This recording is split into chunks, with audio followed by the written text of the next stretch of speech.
Halo teman-teman, thank you banget buat kamu yang sudah nanya-nanya, baik melalui media sosial saya juga melalui kolom komentar di bawah video saya sebelumnya. Baik teman-teman, hari ini aku akan coba jawab pertanyaan-pertanyaan dari kamu. Saya mohon maaf karena jawabnya lama banget, karena memang ya banyak kesibukan juga ya.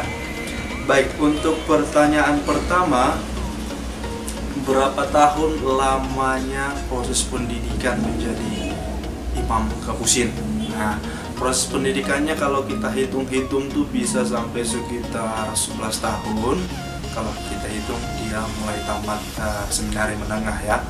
Kita hitung dari postulan 1 tahun, kemudian novisian 1 tahun, kuliah filsafat 4 tahun, top 1 tahun, kemudian tahun persiapan kalau BK 1 tahun, kuliah teologia 2 tahun, kemudian persiapan diakon kurang lebih 1 tahun ya, sama masa diakonnya. Jadi kurang lebih 11 tahun ya masa pendidikannya. Lama banget ya.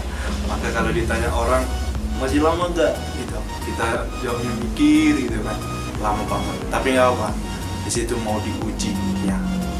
Lama nanti nggak masalah, yang penting ya kita sama-sama berjuang lah dengan lamanya proses pendidikan itu. Next question, ini kayaknya pertanyaannya agak lucu ya. Brother mau tanya dong, bagaimana mengatasi rasa suka sama seorang perempuan yang notabene-nya seorang suster? Oh my god, lucu banget pertanyaanmu ya. Tapi ya bisa saja terjadi. Nah, jadi cara mengatasi rasa suka sama orang suster kayaknya nggak usah diatasi dah. Nah, jadi kita diajak oleh Tuhan kita untuk mencintai siapa saja, kapan saja, dan di mana saja, termasuk juga mencintai suster. Jadi kalau kamu mencintai suster kayaknya nggak masalah. Tetapi akan menjadi masalah kalau kamu ingin memiliki suster itu ya. Jadi mungkin maksud kamu ini ya. Jadi cara mengatasinya yang pertama kamu perdalam dulu imanmu. Kemudian kamu ingat bahwa suster itu punya tujuan yang sungguh mulia, sehingga kamu tidak ingin memiliki dia, tapi kamu memang hadir sebagai penyemangat untuk dia, pendoa untuk dia, yang selalu mensupport dia ya. Jadi dengan cara itu, dengan mengetahui bahwa dia itu seorang suster yang memiliki tujuan hidup yang sungguh luar biasa, maka dengan itu kamu akan semakin mendukung dia, kamu semakin mencintai dia, tetapi dengan cinta yang sejati, yang tulus, yang bisa merelakan dia untuk bersuka cita dengan pilihan hidupnya. Jadi menurut aku cara mengatasinya, ingatlah selalu bahwa dia itu suster yang dipanggil Tuhan untuk cara hidup yang khusus itu ya.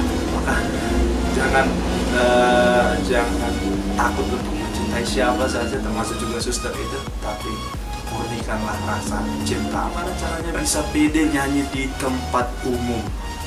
Kayaknya untuk pertanyaan ini aku juga harus nanya ke banyak orang lah yang udah jadi penyanyi profesional ya. Kita harus tanya ke mereka. Tapi ya memang beberapa kali diminta untuk nyanyi atau bahkan bermazmur di acara-acara yang terbilang besar lah, misalnya tahbisan, kalau kekal atau perayaan-perayaan iman lainnya. Maka jangan kamu kira aku gak jantungan ya. Jantungan luar biasa, bahkan ketar-ketir, detak jantung gak teratur, kemudian nafas gak jelas, artinya pendek-pendek sehingga kadang terpotong-potong suaranya. Tetapi yang sering aku lakukan kalau aku lagi bertugas nih, aku akan ajak diriku untuk tenang, aku ajak diriku untuk berdoa sejenak. Bahkan sebelum naik ke mimbar misalnya, aku selalu katakan ke hatiku, berdoa dengan memohon kekuatan dari Tuhan. Isi doaku biasanya sih simple saja, Tuhan mampukan saya, Tuhan mampukan saya ingin melayani-Mu, melayani umat-Mu. Itu saja. Dan berhasil kadang mau kita tenang, walaupun kalau udah diri di depan nih, lihat umat yang tertuju ke kita, grogi juga sih. Hanya ya bisa membuat suara nggak bergetar karena groginya. Kalau nggak harus butuh pegangan, bahkan kaki kadang terasa lemas. Luar biasa ya pengalaman itu. Tapi caranya mungkin dengan lebih banyak latihan. Misalnya kalau kamu bertugas minggu ini, kalau yang lain hanya butuh 1 minggu untuk mempersiapkan bahan untuk yang dibawakan, mungkin kita harus nambah jadi 2 minggu, 3 minggu, atau bahkan berbulan-bulan, sehingga kita kuasai benar nyanyian kita, mazmur kita. Dengan itu kita akan semakin percaya diri ya. Itu menurut gua. Dimana yang lain agaklah yang cerita tentang Seminari Tinggi Kapusin. Seminari Tinggi Kapusin, sebenarnya kami nggak disebut seminari tinggi ya, kami di biara, di rumah pendidikan. Jadi seminari tinggi itu lebih ke teman-teman yang diosesan atau projo, mereka itu disebut tempatnya itu seminari tinggi. Jadi mungkin kamu maksud kami frater Kapusin yang lagi kuliah, bagaimana ceritanya. Oke, aku akan cerita sedikit tentang kehidupan ketika masih kuliah, baik di Alverna, Sinaksak maupun di Jalan Medan. Jadi ceritanya seru luar biasa. Mungkin akan jadi cerita yang gak akan pernah bisa dilupakan lah. Masa-masa kuliah, dimana kita berjuang bareng-bareng, dimana kita belajar mati-matian bareng-bareng, dimana kita kadang semangat, kadang galau, kadang malas belajarnya, dimana kita harus kejar target injury time, dimana kita rebutan komputer untuk bisa menyelesaikan tugas, gimana kita stresnya ketika printer kita rusak padahal tugas harus dikumpul besok, gimana kita harus bangun pagi-pagi supaya bisa nge-print segala macam gitu. Gimana kita cari cara supaya kita nggak stres, bahkan kita kadang, tapi ini rahasia, gimana kita kadang keluar dari biara di luar jadwal yang sudah ditetapin, gimana kita kadang terlambat datang ke biara, gimana kita kadang cari alasan supaya bisa keluar dari biara, buang semua penat itu, gimana kita rebutan internet, komputer yang bisa internet. Pokoknya luar biasa serunya perjuangannya, gimana kita dituntut bisa maksimal di kuliah, tetapi juga tetap balance dengan kehidupan membiara, hidup dua, segala macam kerja, juga kreativitas. Jadi cerita di masa pendidikan, sekarang juga gua masih masa pendidikan ya, saya masih masa pendidikan saya top sekarang. Pokoknya ceritanya luar biasa, khususnya kalau kita punya angkatan yang kompak, punya angkatan yang bisa diajak kerjasama, yang saling mengerti, nggak ada perselisihan, itu akan membuat surga dunia surga panggilan ya. Jadi kalau disuruh harus ke rumah pendidikan lagi, aku mau. Dan memang harus ya, tetapi harus dengan konsekuensinya juga, nggak bebas dengan gadget segala macam itu. Sekarang juga sih nggak bebas ya. Jadi itu ceritanya, ada yang menarik dan menyenangkan, tapi ada juga yang kadang kita harus sendiri di kamar galau gitu ya, ketika nilai kita nggak sebagus yang kita harapkan, ketika kita harus help, ketika kita duduk pulang, pokoknya luar biasa ya. Mungkin kalau teman-teman seangkatan saya yang nonton video ini mungkin akan ketawa senyum-senyum juga, mengingat gimana kami berjuang 4 tahun, dan saya bersyukur angkatan kami bisa selesai, artinya bertahan dari tingkat 1 sampai tingkat 4, nggak ada yang keluar gitu. Walaupun sekarang sih udah ada yang keluar setelah udah selesai gitu. Walaupun sampai sekarang ada teman kami belum bisa meja hijau karena belum kelar SKS-nya. Tapi buat kamu semangat terus bro, kami akan selalu dukung kamu ya, kami akan selalu dukung support kamu untuk bentuk indahnya hidup ketika masa kuliah. Mungkin yang kamu maksud itu Seminari Tinggi Kapusin. Jadi ingat, kami nggak punya Seminari Tinggi Kapusin, itu lebih ke Seminari Tinggi Santo Petrus mungkin yang kamu maksud itu, untuk teman-teman yang diocese. Frater, cerita dong tentang bagaimana awalnya tertarik jadi frater dan bagaimana menjalani sehingga bisa setia gitu. Oke, cerita awalnya saya pengen jadi frater itu karena satu momen dimana aku hadir dalam kegiatan Asmika separoki di paroki Sarip Dolok saat itu. Saat itu aku senang luar biasa ketika melihat ibu saya, mama saya bisa tertawa lepas ketika berjumpa dengan seorang pastor yang namanya Pastor Samuel Aditonang, sekarang masih hidup, masih berkarya di paroki Pangururan.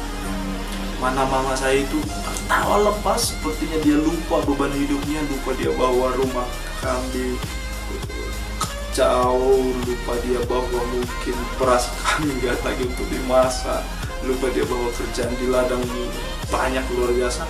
Pokoknya dia seakan-akan lupa. Jarang aku lihat mama saya seperti itu kalau di rumah. Itu membuat saya, siapa itu? Aku belum tahu dulu itu pastor, aku belum tahu itu dulu Kapusin. Yang aku tahu dia bisa buat mama saya happy, luar biasa.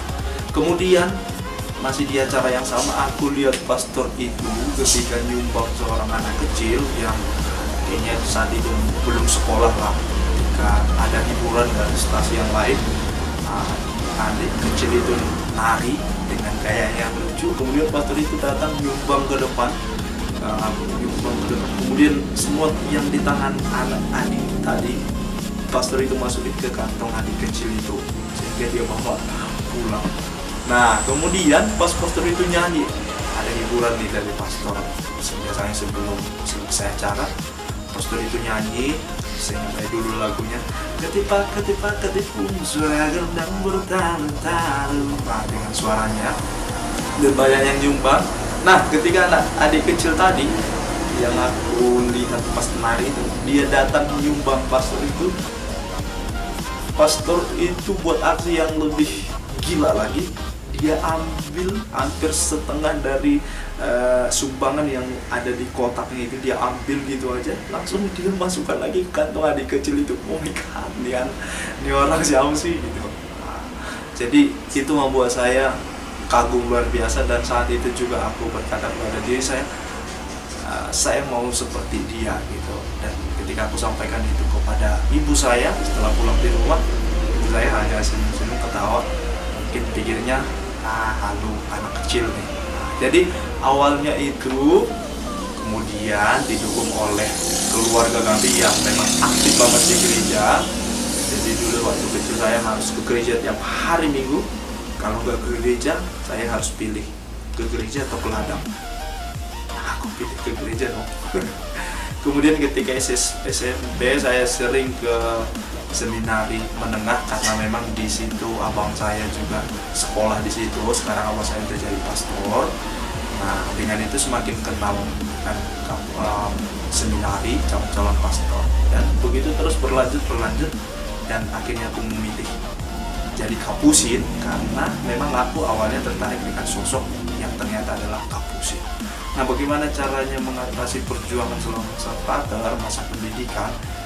Harus aku bilang bahwa butuh perjuangan luar biasa memang, dan aku menyadari itu, dan aku bersyukur bahwa Tuhan memberi aku semangat untuk tetap setia berjuang.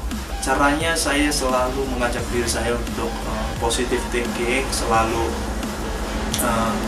melihat bahwa rencana Tuhan itu indah, sehingga dengan itu saya tetap semangat walaupun mungkin harus gagal di satu titik, mungkin harus kena ini di bagian tertentu.